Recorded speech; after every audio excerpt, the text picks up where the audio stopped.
எனக்கு அருமையானவர்களே, ஆண்டவராய் இயேசு கிறிஸ்துவின் இனிய நாமத்தில் மறுபடியும் என்னுடைய வாழ்த்துக்களை தெரிவிப்பதில் மகிழ்ச்சி அடைகிறேன். ஒரு நாளும் தேவனுடைய வார்த்தையை கேட்டு நீங்கள் உங்கள் வாழ்க்கையை சரிப்படுத்துவீர்கள், சீர்படுத்துவீர்கள், ஆசீர்வதிக்கப்படுவீர்கள், நன்மையினால் நிரப்பப்படுவீர்கள் என்று நான் விசுவாசிக்கிறேன். ஆம், எனக்கு அருமையானவர்களே, ஒரு அழகான இயற்கை எழில்மிக்க இடத்தில நம்முடைய நெஞ்சங்களை அது கொள்ளை கொள்ளுகிறதை பார்க்கிறோம். அழகான பச்சை பசுமையான அருமையான அங்கே டேமோடு கூட நாம் நின்று கர்த்தருடைய கிரிகளை பார்த்து தேவனை துதிக்கிறோம், தேவனை நம்ம ஸ்தோத்தரிக்கிறோம். ஆண்டவருடைய வார்த்தை சொல்லுகிறது, அவர் ஆகாய மண்டலங்களை உண்டாக்கினவரை துதியுங்கள், சூரியனை படைத்தவரை துதியுங்கள், மரம் செடி விருட்சங்களை உண்டாக்கினவரை துதியுங்கள் என்று ஆண்டவருடைய வார்த்தையை பார்க்கிறோம். தேவனுடைய சிருஷ்டிப்பு எவ்வளவு அழகானவைகள்! நம்முடைய தேவன் எவ்வளவு ஞானமாக, அழகாக, ஒழுங்காக இந்த பூமியை சிருஷ்டித்திருக்கிறார்.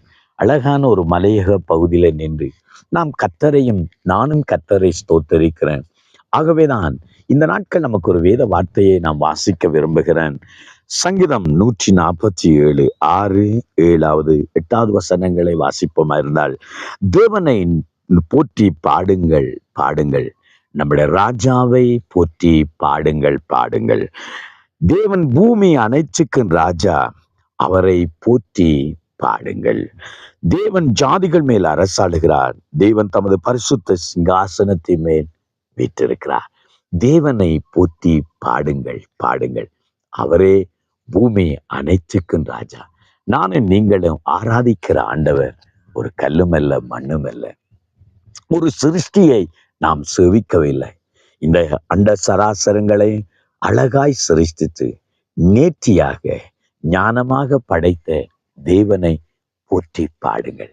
அவருடைய கரத்தின் கிரிகளை நினைத்து துதியுங்கள், அவருடைய மகத்துவத்தை நினைத்து துதியுங்கள், அவருடைய வல்லமையை நினைத்து கர்த்தரை துதியுங்கள். ஒவ்வொரு நாளும் ஆண்டவரை துதியுங்கள். இந்த மலையகத்துக்கு வந்தாலே அழகான இயற்கையை பார்த்து கர்த்தரை துதிக்கிறோம். நம்முடைய மட்டக்களப்பு பகுதியில அழகான கடல்களை பார்த்து கர்த்தரை துதிக்கிறோம். ஆம், தேவன் எவ்வளவு அழகாக இந்த பூமியை சிருஷ்டித்திருக்கிறார். அந்த அழகான தேவன் நம்மையும் அழகாகவே வைத்திருக்கிறார் இல்லையா? நம்மையும் தேவன் ஆசீர்வதித்து வருகிறார் இல்லையா? தேவன் இந்த உலகத்தை இவ்வளவு அழகாக ஞானமாக சிருஷ்டித்த தேவன் உங்களையும் உங்கள் குடும்பங்களையும் தேவன் அழகாக ஆசீர்வதித்து அவர் உங்களையும் மகிமைப்படுத்த வல்லவராயிருக்கிறார். எதை குறித்து நீங்கள் கவலைப்பட வேண்டாம், எதை குறித்தும் கலங்க வேண்டாம்.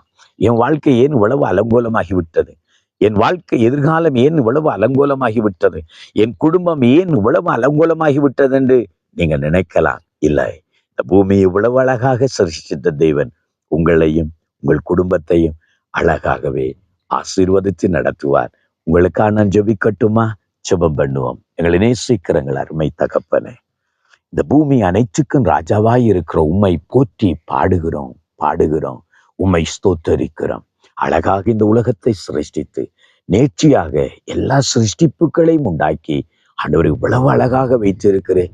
நீர் ஞானமுள்ள தேவன், அழகான தேவன்.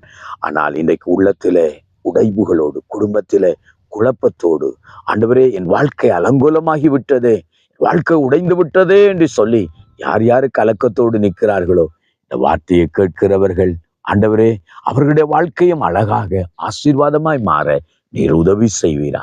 உடைய பிள்ளைகளையும் அவருடைய குடும்பங்களையும் எதிர்காலத்தையும் உடைய அன்பு கரத்துக்கு ஒப்பு கொடுத்து இயேசுவின் நாமத்தில் ஜெபிக்கிறோம் நல்ல பிதாவே, ஆமேன் ஆமேன்.